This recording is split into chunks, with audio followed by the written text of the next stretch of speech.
Hey, what's up guys? Bajheera here. For this video, I wanted to talk to you guys a little bit about this game called The Mighty Quest for Epic Loot. Now, if you've been paying attention to the channel, I've posted a few live stream highlights of this game, but in those highlights, you know, I'm just jumping right into it. Sometimes I talk about what the game is about, sometimes I don't. But I was approached by Ubisoft to give this game a try. They said, hey, we'll get you into the beta, you make some YouTube videos about it, see what you think. And I was like, yeah, I absolutely will. You guys know me, I love to check out new games and see what it's like, especially if I get to share it with you guys. And once I started playing this game, I absolutely fell in love with it. And keep in mind, this game is in open beta right now. So I'll put a link in the description, go check it out ASAP. I would describe it as a combination between like a dungeon crawler, hack and slash kind of game. As you see, it's got the inventory that you guys would probably be accustomed to if you've been playing video games for a while. You've got the randomized loot drops that has, you know, armor, stats on it. You want to improve your character, make your character stronger. And that's the sort of dungeon crawler, hack and slash character development side of things that I'm going to be talking about in this video. Now, keep in mind, I'm playing a knight. You guys, once again, you know me. I like to play the up-in-your-face, heavy armor, two-handed wielding, badass tank, warrior beast. So that's who I'm playing. However, you can also have your choice of a mage, which is what you would expect. A little bit squishier, but very, very high ranged damage dealing class. Also has a good deal of control. Lots of stuns, lots of AoE, lots of slows. From what I've seen, mages are very, very strong. The archer is a very, very highly mobile, also ranged. I don't think they're as squishy as the mage, but, I mean, they definitely put out a lot of damage. Maybe sacrificing a little bit of control in order to do that. And those are the three classes that they started with early in the beta. However, they did just introduce a class called the Runaway. And that's kind of like a rocker chick with huge two-handed weapons. So she is definitely a sort of in-your-face melee character. High on the control, super high on damage. However, not very tanky by the looks of it. And later on down the line, I can make videos going over the intricacies and the complexities of the characters in this game. But what I want to do for this video is show you what it looks like when you take your character and start running some dungeons. And now, if you pay attention to that earlier in the video, you know, I was on this tower looking out at all these giant floating castles. Now, most of those castles are player-created dungeons, which is what I'm going to be going over in the next video. However, some of them are also game-created levels, which normally are a lot easier. They serve to introduce you to certain new monsters. So for this one, for example, I'm being introduced to these dogs that when you kill them, they give everything around them like a frenzied buff. So it has an increased attack speed. Now, these dungeons also serve as a more low-key way to farm up resources, as you're seeing dropping on the ground right now. So that mob just dropped me some gold. Some of them will drop me life force. And those are the two main resources that you're going to be using to improve your character and improve your castle later on down the line. You also see these little health globes drop on the ground, and those ones obviously will give you health along the dungeon, so you don't have to use as many potions. Now, you also do have potions. They do cost gold, and you can only use 4 of them per dungeon, so you kind of have to pace yourself on your potion use, or you might find yourself in a very, very scary situation later on down the line. But I completed this dungeon. That's basically what you do.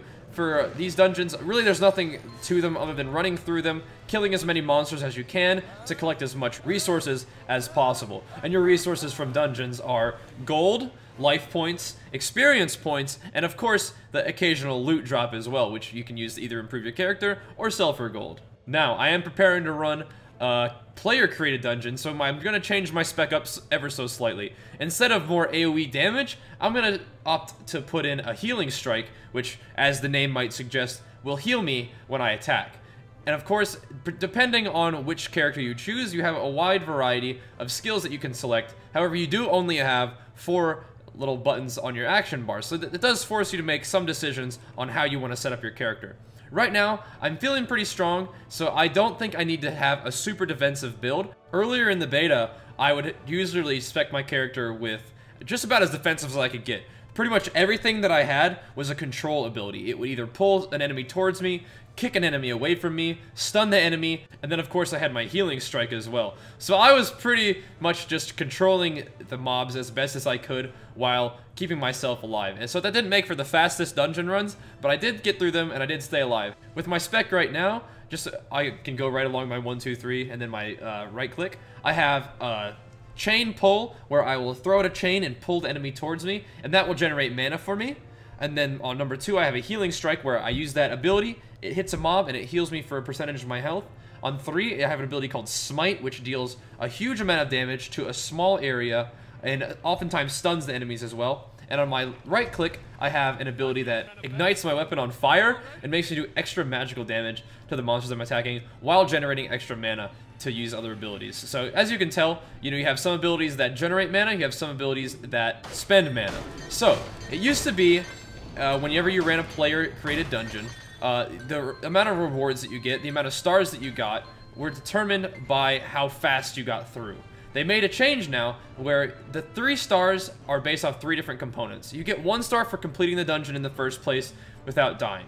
You get a 2nd star for completing the dungeon in a time faster than the creator of the dungeon. So every time you make changes to your dungeon, you have to run your own dungeon and set a best time to save these changes. Now, in addition to that, you can get a 3rd star by finding and destroying all of their gold and life force mines that they have. As you saw, I just did there, got a star. So now I'm in the player created dungeon, and as you can tell, it has a very different vibe to it than the sort of game generated dungeons. Things are a lot more intense, things get a lot more creative design as well. You can add monsters and traps to your dungeon, and you can see as soon as I went into this dungeon, I got flung up into the air by the spring traps, which threw me into a giant mass of monsters, which I had to then retreat from in order to survive. Now, once again, things are still pretty scary. I'm kind of low on health. I don't really want to just die immediately, so I'm going to grab this health globe and just try to hack away slowly but surely at the monsters that are coming around the corner at me. However, there are also monsters that are rezzing the dead monsters that I've been killing, so I kind of want to make sure that I kill those monsters as well. Meanwhile, there are elite mobs called Zeeks, which I love. These archers that are firing 3 successive shots at me, which deal tons of damage. So I have to be very careful not to stand still for too long, or I'll find myself eating shots from the Zeeks. Meanwhile, I've got this giant mob called Pete Poundmore, who is living up to his name and punching me to death. But I am able to slay him, and using my line of sight, I'm able to pull these monsters away and dispatch them in a somewhat safe manner. However, I haven't had to use a potion yet, but things are not over. And that's why I love player-created dungeons so much. They keep you on your toes. And you also get a glimpse at that player's creativity because, there are certain strategies that will emerge over time, that are effective.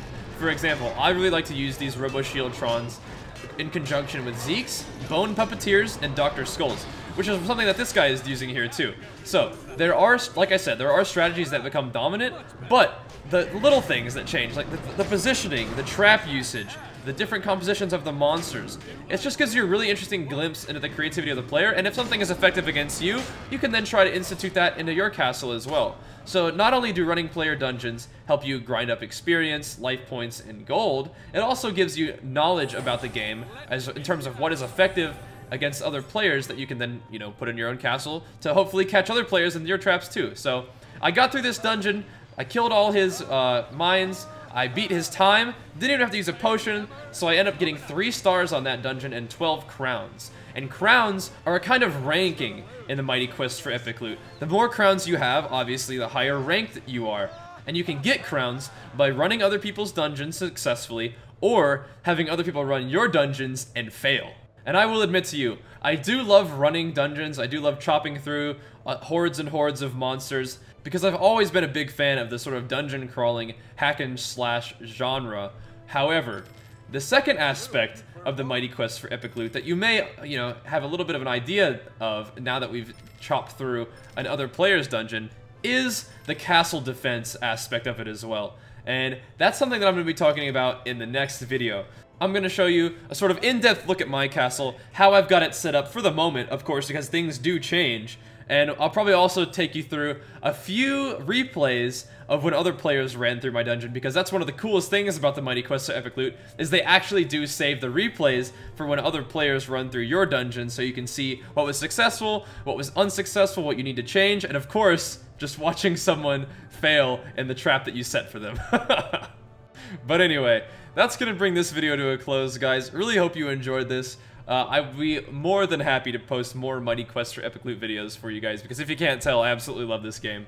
And if you would like to play this game, and please do, because I would love for you guys to come attack my castle, I will be providing a link in the description. The game is in open beta right now, so you can just sign up and play. Really hope to see you guys out on the fields with the Mighty Quest for Epic Loot. Once again, thank you so much for watching, and I will see you guys next time. Peace!